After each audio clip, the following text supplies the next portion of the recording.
How to make a poll on Instagram. So first of all is you want to log in into your account on the Instagram app, and from here tap on the plus button in here. And now once you're here, you just simply want to go and upload your video or photo, whatever background you'd want to use. For example, I would want to go for this photo.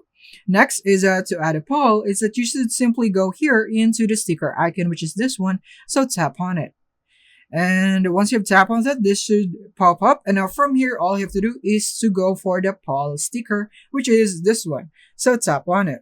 And now from here, you can now ask a question in here. So just simply write out your question. So it could go for NVIDIA versus AMD, maybe something like this. And then you could go for add another option in here. If you would want to, you could go for NVIDIA and so on. Or you could also even replace the yes or no. You could go for different ones right here, just like that. And then you could also remove this if you'd want to. So by basically just erasing the text in there. And then just like that, you have now set up your poll. And now you can tap here on done on the top right. And then as you can see, it would now be in here. So you could just reposition this wherever you'd want and tap here on your story right there to share it into your story.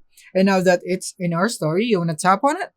And then from here, you'd now be able to see that it's a poll, and then you could choose your answer. For example, I'm going to go for AMD, and then just like that, as you can see, it has now been applied, and we have created a poll on Instagram.